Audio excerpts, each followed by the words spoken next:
Warahmatullahi wabarakatuh. Bismillahirrahmanirrahim. Alhamdulillahirabbil alamin. Wassalatu wassalamu ala asyrafil mursalin sayyidina wa maulana Muhammadin wa ala alihi wa ashabihi ajma'in, amma ba'd.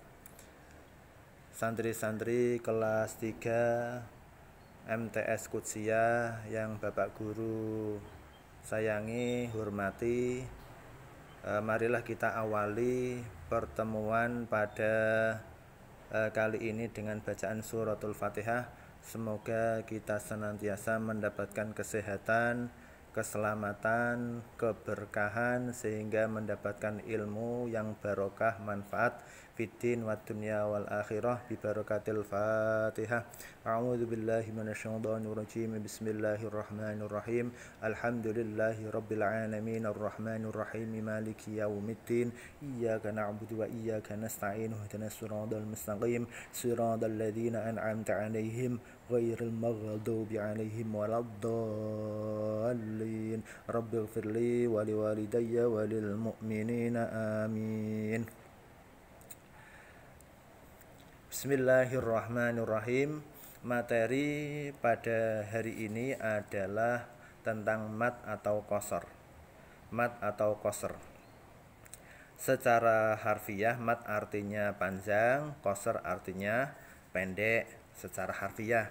Adapun secara istilah, mad dan qasar artinya memanjangkan dan memendekkan bacaan Al-Qur'an. Memanjangkan dan memendekkan bacaan Al-Qur'an.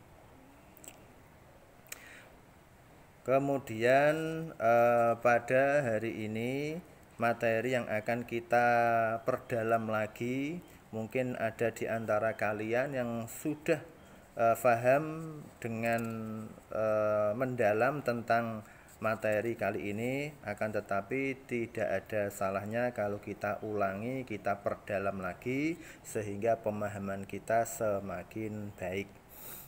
Yaitu yang kita pelajari adalah hukum bacaan mad.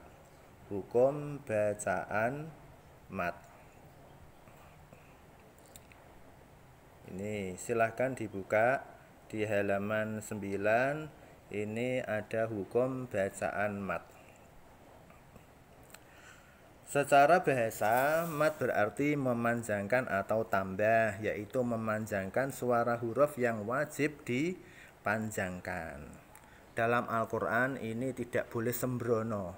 Membaca Al-Quran tidak boleh sembrono. Kita harus mematuhi rambu-rambu, tajwid, makhraj, dan lain sebagainya yang sudah diatur, yang sudah ada ilmunya, sehingga kita tidak boleh sembrono dalam membaca Al-Quran.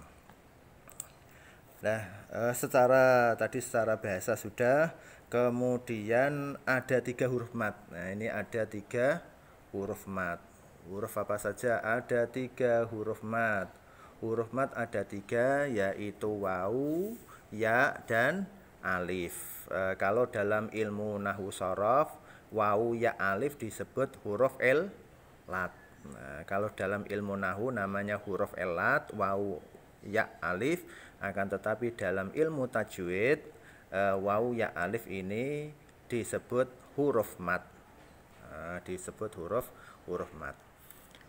Ketentuannya adalah apabila ada wawu sukun, apabila ada wawu sukun jatuh setelah dhammah, atau ketika ada ya sukun jatuh setelah kasroh, dan ketika ada alif jatuh setelah harokat fathah. Ini yang disebut dengan mad. Cara membaca mad ada 3. Ada yang bacanya itu qasar, ada bacanya tawasud atau tengah-tengah, dan ada yang tul. Tul itu panjang. Yang qasar itu panjangnya adalah 1 alif atau 2 harokat. 2 harokat itu bagaimana? Cara mengukur 2 harokat adalah dengan 2 kali ketukan. Ini contoh dua harokat. Yang kedua tawasud. Tawasud artinya tengah-tengah atau tidak terlalu panjang juga tidak qasr, tidak pendek. Kategorinya panjang 1,5 alif atau 3 harokat, 3 ketukan. Kemudian yang ketiga adalah tul, artinya huruf mad dibaca panjang sampai 2,5 alif atau 3 alif. 2,5 alif berarti 5 harokat, 3 alif berarti 6 harokat atau 6 ketukan. Contoh, ini contoh 6 ketukan. Secara garis besar huruf bacaan mad itu ada dua. Ada dua, yang pertama adalah mad asli, yang kedua adalah mad far'i. Saya ulangi, yang pertama adalah mad asli, yang kedua adalah mad far'i. Untuk mad asli itu hanya ada satu, disebut dengan mad tobi'i. Ini yang pertama ini. Ini disebut dengan mad asli. Ya, ini hanya ada satu, yaitu mad tobi'i. Apa itu mad tobi'i? Mad tobi'i adalah mad biasa, mad sesuai dengan sifat dasarnya. Atau mad asli, cara membacanya dipanjangkan kira-kira 1 alif atau 2 harokat. Bagaimana pengertian mad tobi'i? Yaitu ketika ada huruf mad, wawu atau ya atau alif yang dibaca sukun jatuh setelah harokat yang sesuai dengan huruf mad tadi. Wawu itu harokat yang sesuai adalah dhammah, ya harokat yang sesuai adalah kasroh, dan alif yang sesuai dengan harokat huruf alif adalah fathah. Saya ulangi, untuk mad tobi'i yaitu ketika ada wawu sukun, ketika ada wawu sukun jatuh setelah dhammah, atau ketika ada ya sukun jatuh setelah kasroh, dan ketika ada alif jatuh setelah harokat fathah. Ini disebut dengan mad tobi'i. Contoh yang ditulis di sini adalah iyyaka. Mana mad tobi'inya? Mana? Iyyaka, yaitu ketika ini contohnya adalah alif, ya. Contohnya adalah alif jatuh setelah harokat fathah. Kemudian alladzina. Contohnya yang kedua alladzina, ada ya sukun jatuh setelah kasroh. Dan yang ketiga a'udzu, ada wawu sukun jatuh setelah dhammah. Ini disebut dengan mad tobi'i. Pembagian yang pertama itu mad asli hanya satu, mad tobi'i. Yang kedua adalah mad far'i. Mad far'i. Mad far'i itu banyak sekali, ada 13 macam. 13 macam. Apa saja 13 itu? Yang pertama adalah mad wajib muttasil. Bagian dari mad far'i yang pertama adalah mad wajib muttasil. Nah, ini mad wajib muttasil. Apa itu mad wajib muttasil? Yaitu ketika ada bacaan mad yang terjadi di mana ada mad tobi'i bertemu dengan huruf hamzah. Huruf hamzah dalam satu kata. Saya ulangi, mad wajib muttasil adalah ketika ada mad tobi'i bertemu dengan hamzah dalam satu kata. Dalam satu kata. Cara bacanya adalah dipanjangkan menjadi 2,5 alif atau 5 harokat, 5 ketukan. Contoh di sini adalah ulaika.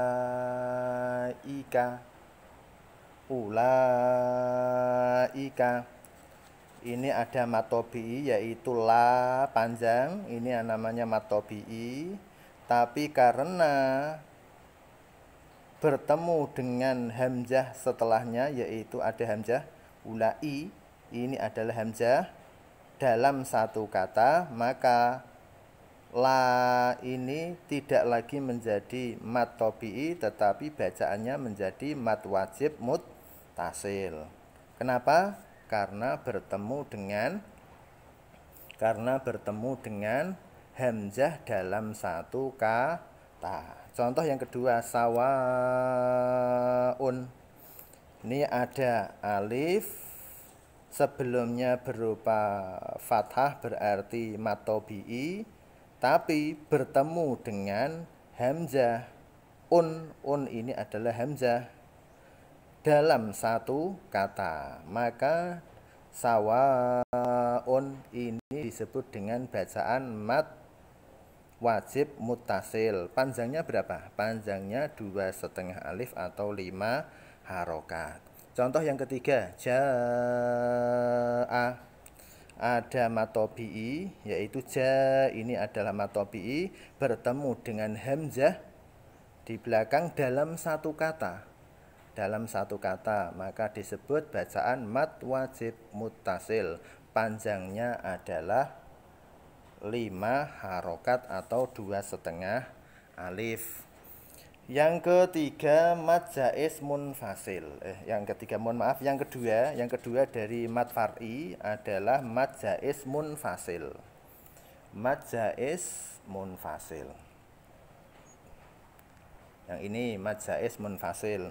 Mad jaiz munfasil pengertiannya adalah ketika ada mad tabi'i bertemu dengan hamzah akan tetapi tidak berada satu kata, tidak dalam satu kata, alias dalam kata yang berbeda atau berlainan. Tidak dalam satu kata, ini yang mad jaiz munfasil. Panjangnya, sekarang panjangnya bisa panjangnya ada dua cara. Boleh disamakan dengan panjang mad tabi'i yaitu hanya 1 alif 2 harokat, atau disamakan dengan panjangnya mad wajib muttasil yaitu 2,5 alif atau 5 harokat. Berarti mad jaiz munfasil ini boleh dibaca 1 alif, boleh dibaca 2,5 alif. Contohnya apa ini? Contohnya adalah bima unzila inna a'tainaka wala antum. Yang pertama bima unzila.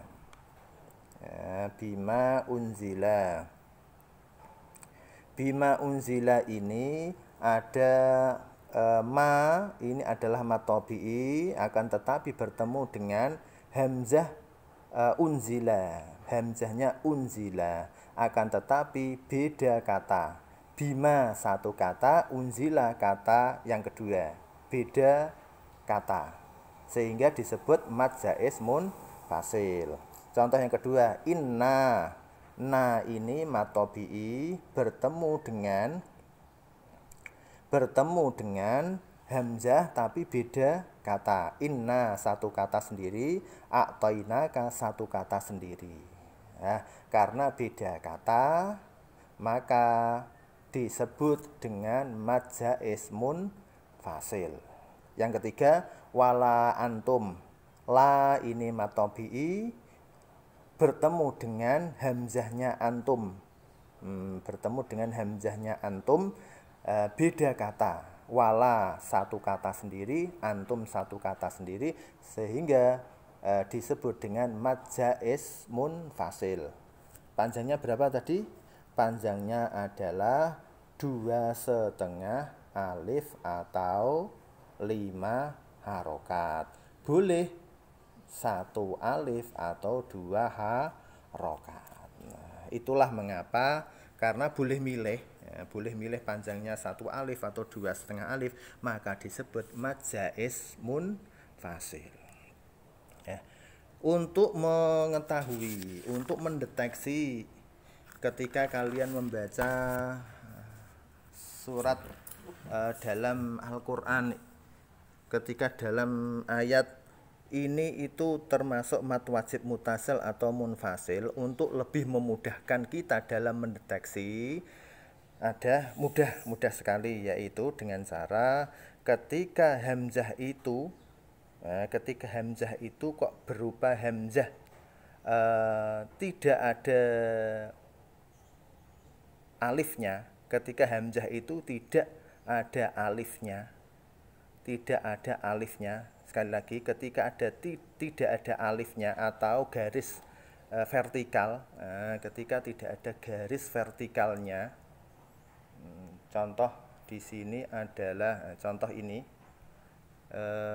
Bapak Guru tunjukkan ini hamzahnya tidak ada alifnya. Alif yang saya maksud adalah seperti ini, tidak ada alifnya, maka ini disebut dengan mad wajib mutasil. Beda dengan yang ini ya, yang mad jaiz munfasil. Yang mad jaiz munfasil ya, yang mad jaiz munfasil ini hamzahnya ada dikasih garis vertikal atau alif, dikasih gambar atau huruf alifnya. Contoh seperti ini. Contoh Pak Guru contohkan seperti ini. Mohon maaf. Contohnya adalah ini. Nah, ini ada yang model seperti ini, ada yang atasnya dikasih hamzah. Nah, ini ketika ada huruf mat, kok bertemu dengan hamzah model seperti ini, ada alifnya, mungkin ditambahi hamzah di atas, ini bacaannya adalah mad jaiz munfasil. Ini hanya untuk memudahkan kita mendeteksi ini itu bacaan mad wajib mutasil atau mad jaiz munfasil, hanya untuk memudahkan kita. Semoga bisa difahami. Kemudian materi selanjutnya yaitu mad iwad. Mad iwad, apa itu mad iwad? Iwad secara bahasa artinya ganti atau mengganti. Iwadun artinya mengganti. Secara istilah bagaimana? Secara istilah, mad iwad adalah hukum mad yang terjadi karena adanya penggantian fathah. Ada kata-kata penggantian. Ada penggantian fathah ten menjadi fathah karena diwakofkan. Berarti syaratnya kalau kita telaah lebih dalam, mad iwad itu syaratnya satu, harus ada fathah ten. Harus ada fathah ten. Yang kedua, syaratnya yang kedua adalah harus ketika diwakofkan. Ketika wakof, artinya ketika salah satu syarat ini tidak terpenuhi, maka tidak terjadi yang namanya mad iwad. Syaratnya apa tadi? Dua. Mad iwad bisa terjadi itu ketika ada fathah ten, fathah double atau fathah ten, kemudian ketika dibaca wakof. Cara bacanya itu dibaca panjang, satu alif atau dua harokat, seperti panjangnya mad tabi'i. Hanya satu alif dua harokat. Contoh sami'an basira. Nah, yang contohnya mana? Contohnya adalah basiron. Nah, basiron ini ada fathah ten di belakang, di akhir ayat. Kemudian basiron cara bacanya diwakofkan, berhenti di nasiron, maka cara bacanya adalah dengan bacaan mad iwad. Bagaimana caranya? Tanwin atau fathah ten tadi, ini diganti dengan fathah saja. Tanwinnya hi, lang. Contoh sami'an basiron menjadi sami'an basiro. Tanwinnya hilang, tanwin yang ada di kata basiron. Kemudian contoh yang kedua. Contoh yang kedua adalah aliman hakima. Aliman hakima. Man hakiman ini ada tanwin fathah ten, ini diganti menjadi fathah. Tanwinnya hilang karena diwakofkan. Sekali lagi karena diwakofkan. Cara bacanya aliman hakima. Panjangnya hanya satu alif atau dua harokat. Disebut dengan mata wat tadi mat iwat. Kemudian contoh yang ketiga adalah afwajan. Nah, ketika diwakofkan menjadi afwaja. Nah, jan ada fathah ten diganti menjadi alif karena diwakofkan. Mohon maaf, diganti dengan fathah karena diwakofkan. Panjangnya hanya satu alif atau dua harokat. Contoh afwaja.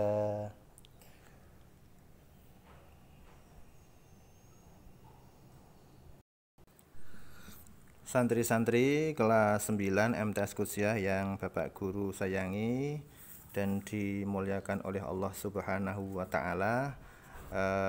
Mari kita lanjutkan, tambah 2 mat saja ya. Tambah 2 mat, yaitu mat lain dan mat arid lisukun. Mat lain dan mat arid lisukun. Kita masuk yang mat lain dulu.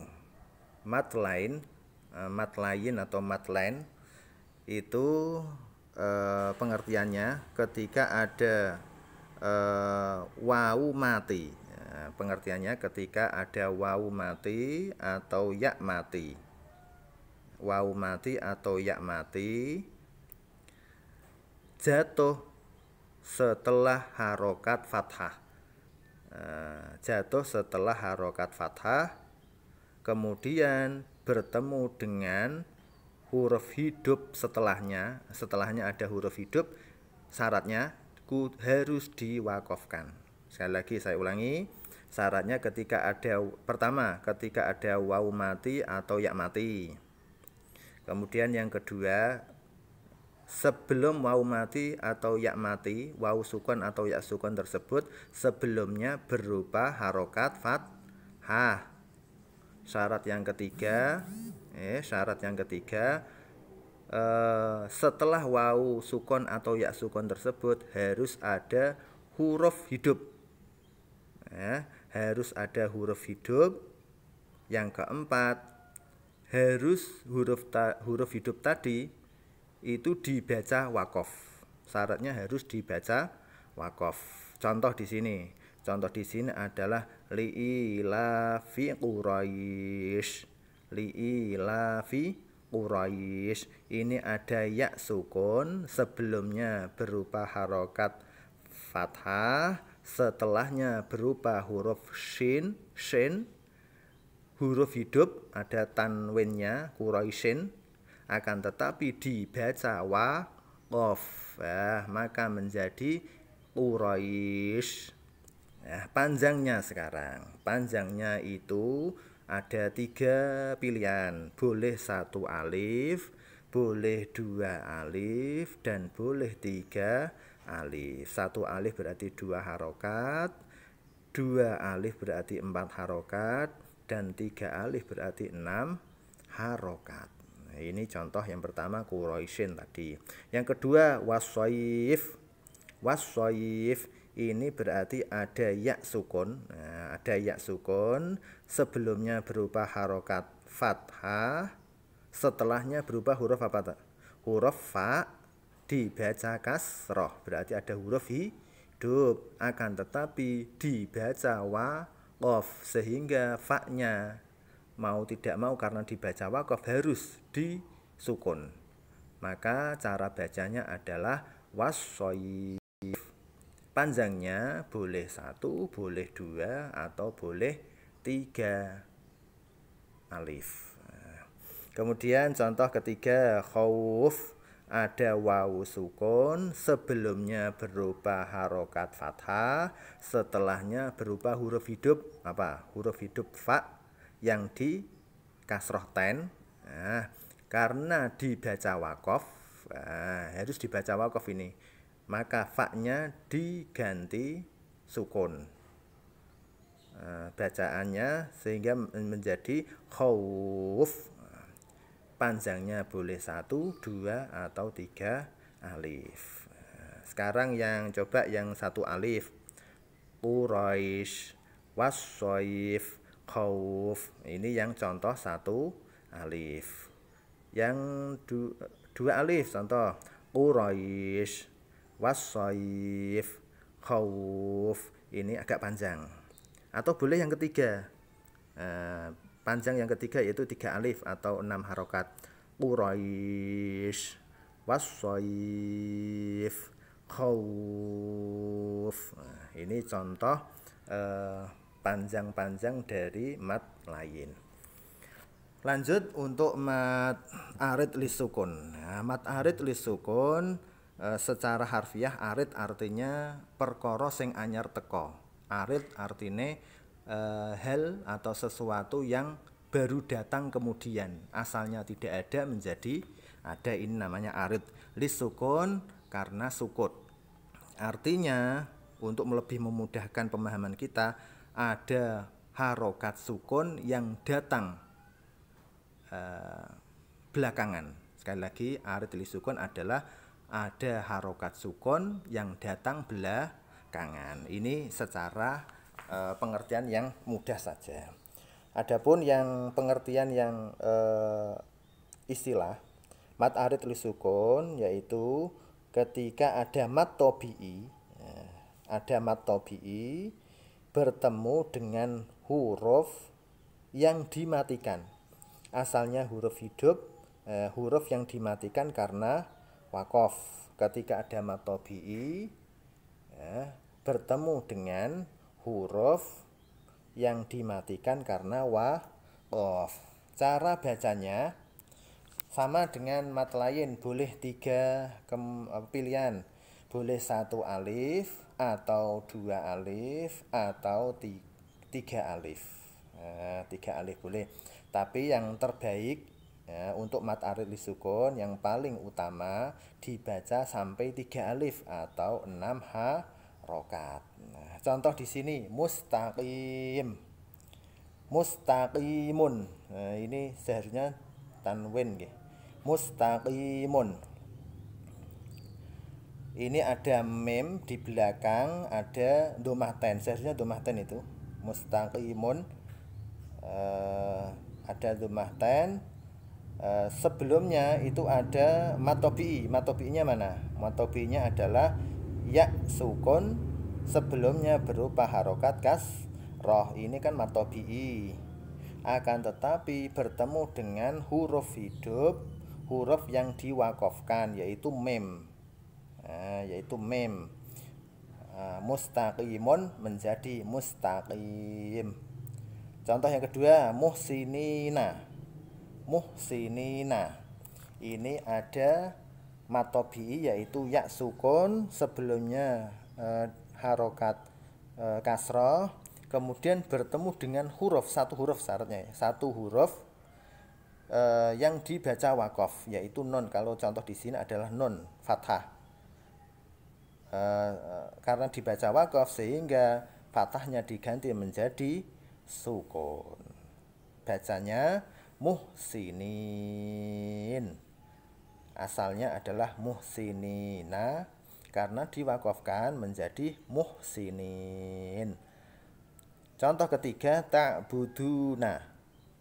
Ta'buduna, ada wawu sukun, sebelumnya berupa dhammah berarti matobi'i. Bertemu, matobi'i ini bertemu dengan 1 huruf tapi dibaca wakof, dibaca sukun karena wakof. Ta'buduna menjadi ta'budun. Ini bacaan mat arid lis sukun. Bacaannya panjangnya boleh 1, 2, atau 3 alif. Akan tetapi yang paling utama Mat arid li sukun ini dibaca sampai 3 alif.